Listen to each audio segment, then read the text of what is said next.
Morning everybody, Michael here with my 996 Targa there in the background. Today we're going to be working on replacing the shifter with the Numeric racing shifter, which is going to be an amazing update to this car. I've only, basically this car is bone stock. I've only ever removed the spring assist on the clutch, and I mean that made a huge difference, so I'm thinking that this shifter is going to change the attitude of driving this car completely. Really excited about it, so let's go ahead and get started. Okay, take two on unboxing here. I did the last one in portrait mode, which clearly isn't going to work when I post this video. Now I've been in here already and I've removed a lot of the packing because I wanted you guys to just be able to see the shifter right away. Here's the stem, a really nice piece of machinery. I'll open that in a second for y'all.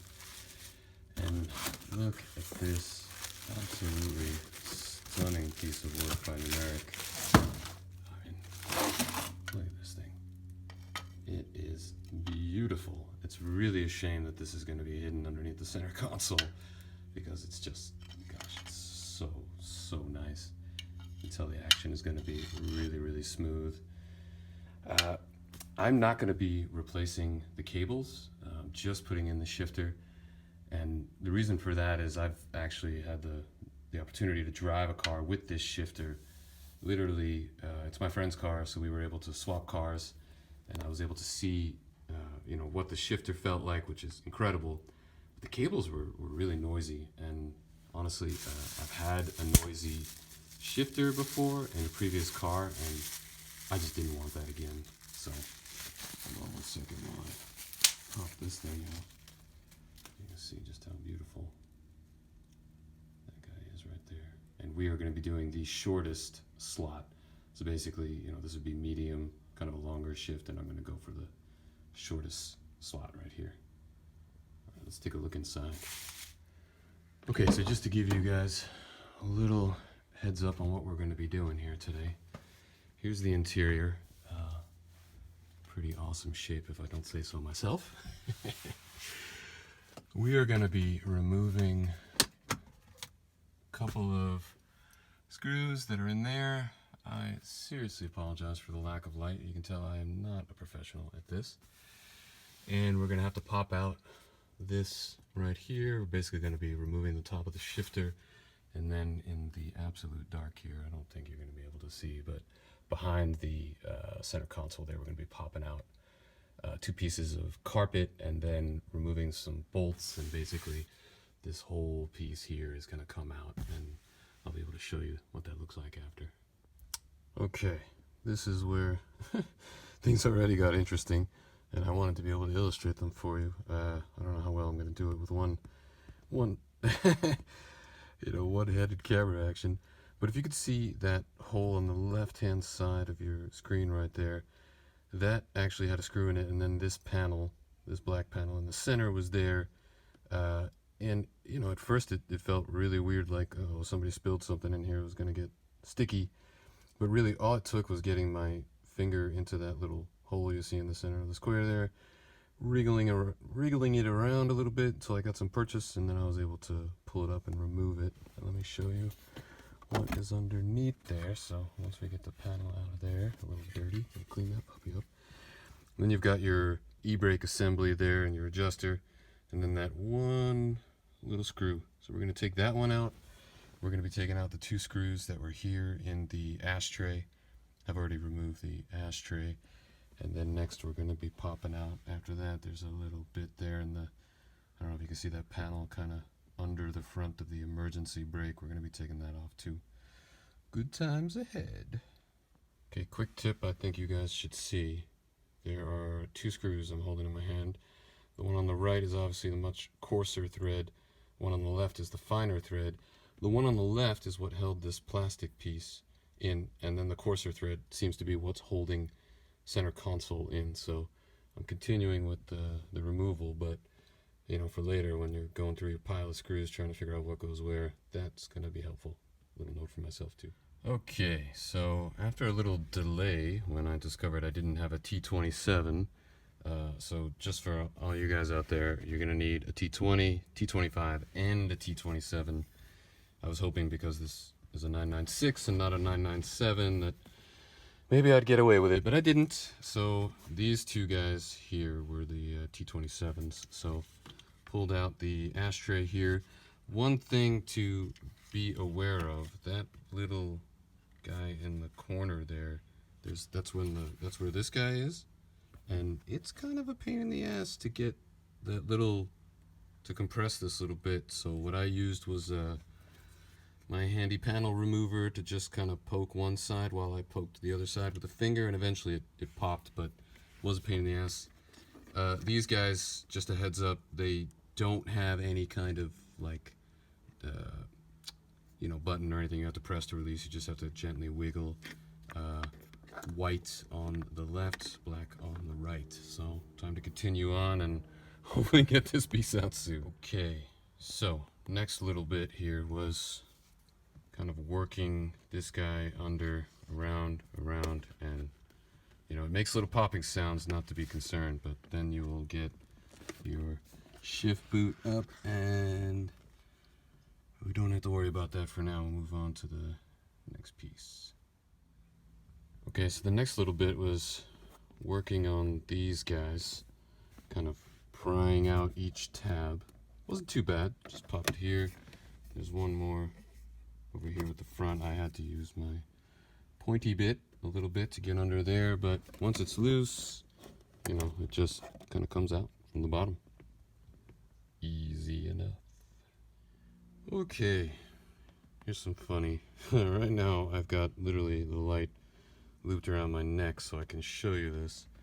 I had to take out the coin holder, which, as you can tell, I may have broken, which I don't really care that much about. I mean, it's a fucking coin holder, it's made of cheap plastic. But the bit that you need to do to avoid my breakage is just, just pop it from the top here with this type of panel remover. That was all it took. I was trying to go underneath because I read some stuff online about how you could actually depress this thing here, but let's be honest, I don't have the fingers of a child. There's just no way I was going to be able to get this thing pressed. So and just gently forcing it from the top was fine, and I did this by having my thumb in there trying to push out, and well, such is life. But see if you can avoid that, folks. Nearly forgot to mention that bolt that you see right in the middle that is under the coin holder is what needs to come out right now. So we're gonna get that bad boy out of there. And actually, now that I'm seeing, I did do a bit of scratching here. Most of that will be hidden away. I mean, that's the one bad thing about having this kind of black plastic for center console. I hope that in the future I'll be able to paint this thing to match the exterior. That would actually look super nice. Okay, so just one more spot I want to point out to you guys. There is another Torx bolt that you've got to remove right there. Sorry for swinging interrogation light, but right there in the front. In the center, there's actually 3. So you can see the 2 in the center there. Then you end up pulling out the switch, and then it's hiding one more, which I didn't notice. So now it looks like everything is pretty loose, but and I probably should remove this, which isn't going to be fun. But I'm going to try that, because I think it'll probably make it easier. And then I probably won't be able to record that piece, but I'll show you what it looks like after. Okay, as you can see, we got the center console out. Not much worse for wear, a few little spots here, but man, this plastic, it just, I'll show you on the emergency brake inside, how this is just so sensitive to the touch. Okay, let's take a look inside here. Alright, give me a second while I clamber in here. Okay, what I ended up having to do is I basically took the emergency brake all the way to the end of its adjustment to give me more, more vertical clearance here, because I don't know if you can tell, I was, oh boy, I'm gonna have to go a little upside down in here to show you, I was rubbing up against the the boot here. Man, this plastic just so sensitive, just peels right off. I'm gonna have to see if I can find one of these in silver, but the center console is out, and it's time to dig into the shifter removal. Looks like got a couple of bolts here. We've got one in there. I'm probably gonna have to take out this little panel. It looks like one up there, another one on the other side, the one here, and deal with the cables and good stuff ahead. Okay, as you can see, I have disconnected the cables. Not sure how well I'm going to be able to light this, but I'll try and show you guys here. Obviously not the best, but this guy, you just have to push back on the spring as hard as you can, and basically this just pops out of the recessed area once it's exposed. Let's see if I can pull this guy back and show it a little better. Yeah, so, you know, you're pushing back on that spring, and then that little gap there is where this guy pops out of. Not too difficult, and I've heard that these are just press fit, so that's my next bit. Take these two out, and then it'll be bolt time. Okay, so, you know, the next part, pulling these cables out, wasn't too difficult. You can kind of see those press fits in the middle there. You just kind of push the two sides together. See if I can do this one-handed. Seems like there's enough light there, but basically I'm pushing these two things together. It pops right out. There's that little brass fitting, which, you know, honestly, these things are super helpful. All your interior tools to just get those out, and this one is especially difficult because of that little holding screw tower, but it came out pretty easy. Not a lot of stress there. I thought it was gonna be a lot harder than that. So now onto the bolts. Okay, so I figured I would take a second and just show you the difference between these two. Clearly this is the stock shifter. I've still got to remove these springs, so could be some more surprises to come there, but hoping it won't be too difficult. Obviously these are going to get switched over to here. This guy's going to go on there. And man, like I said, just look at the design of this. It's really quite beautiful. Just a bit sad that it'll be hidden away in the center console, but hey, such is life. It's going to be worth it. So I'm going to get to work on moving over the parts. Okay, so pretty easy to get these guys off. I used my handy dandy interior tool to just kind of push this out, and then there's a little pop plastic rivet, so this guy's going to stay with the old shifter, and we're going to transfer this one over to the new. You can see right here where we're going to take that Torx bit off, slide this on, bolt it up, and this guy, I just had to twist and gently pop this out, and obviously the new shifter is going to land right in this guy after I mount it up. Very exciting. Okay, so you can see that all the old pieces are attached. We've got the spring-loaded bit here. I just had to pop that on, and I did that before I mounted this. This guy just needs one, I think it's a T27 Torx to hold it on. I've got the springs locked, ready to go. This guy at the top, if you follow the directions that Numeric gives you, there's basically a spacer on either side. I'm going to try and show that to you. And there, you can kind of see that. So I just used a tiny drop of grease to hold the spacer on that side in, and I kind of went from underneath. You got to give it a pretty good shove to get it to line up, and then I just kind of looked down this barrel to line everything up, and I was able to pop it through. A little drop, where is that guy? A little drop of red Loctite on that guy. Tighten them up, and we are ready to go inside the car. Wow. Okay, so maybe I'm learning here, but I've got my trusty headlamp on so I can illuminate things as I try and describe them to you. I just have to play around with camera angles, but basically, because I'm running it in the shortest throw position, I need to cut out this middle bit of carpet. Now, I've watched a couple tutorials online where people just cut a little bit and they regretted it later, saying that they wish they had just cut it all to begin with. So I'm going to go the route of just cutting it pretty much from side to side and ensuring that there's going to be no interference there. Just need to watch out for wiring harnesses, obviously, underneath. So let's cut. Okay, so I ended up using my trusty utility knife because I tried with the scissor and it wasn't really having it. I probably could have cut a little more on this edge, but I'm not too concerned about it. Although now, as I say that, I might want to go back and just clean that up so it's kind of, onto the hump here, just like it is here. And then I'm going to be putting the shifter in. Here we go.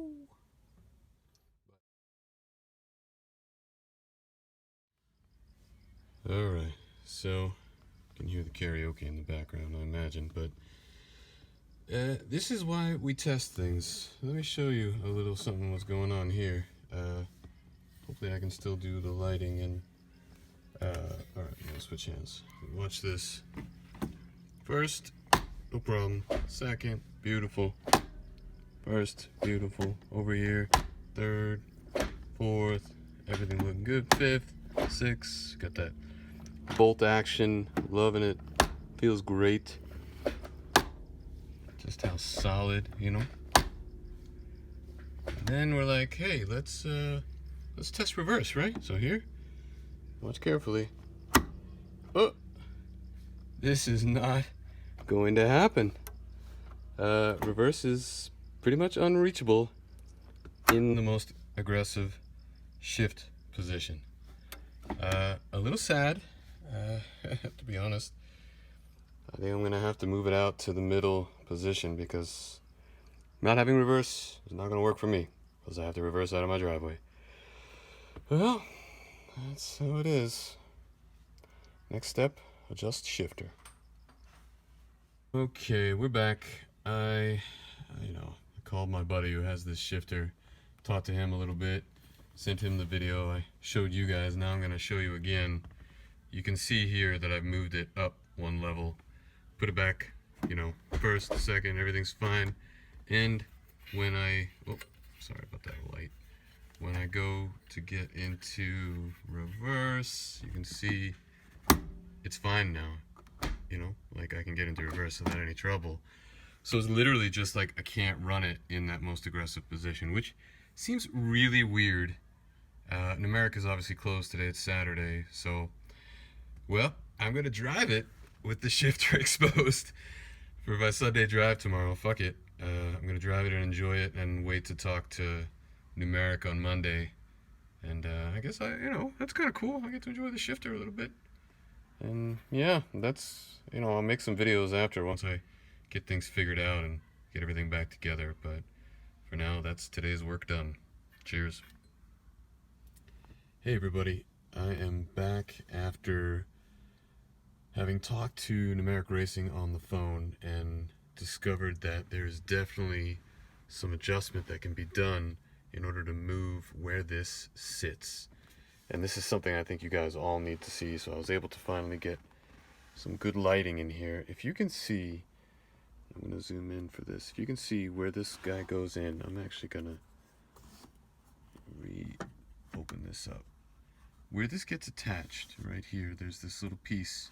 Now, when it's disconnected, you can see that this thing sits freely, and the one on the left, this blue one, actually adjusts positioning left to right. Now, before, what I was doing was I was inserting this all the way inside. But by backing it out just a little bit, to where it attaches like here, it's moved the shaft to be more upright.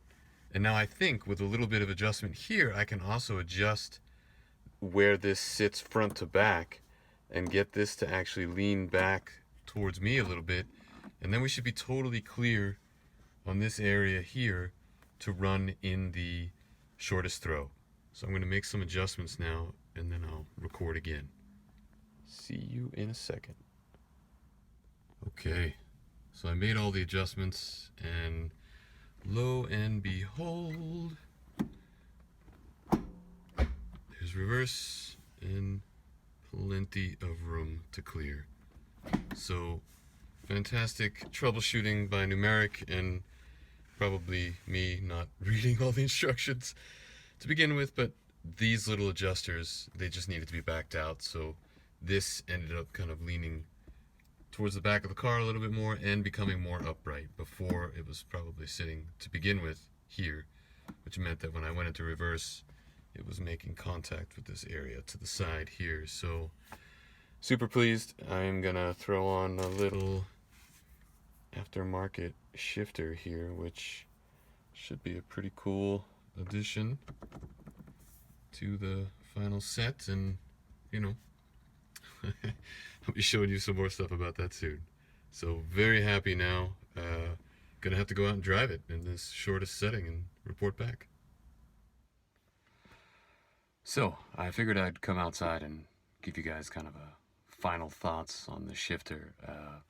I did go and drive it last night, and I really loved the slightly shorter throw. Of course, I'm super happy with this shifter. Honestly, once I got all the adjustments right, I went only on a short drive last night, just around, and really I can't wait to get it out on the highway and take it to some of the roads that I love to go on and see how this thing is going to work. But I can reach reverse now, shortest throw. I've made some minor adjustments. I'm trying to get as much play out of the cable as possible, so really trying to move it all the way in like I showed you in that last clip. And yeah, I think it'd be cooler once I can get some better cameras and stuff. Then I think I would have more fun giving you guys a little, maybe even a drive along. That would be super fun. But for now, here's the sweet sound of a numeric shifter running through the gears.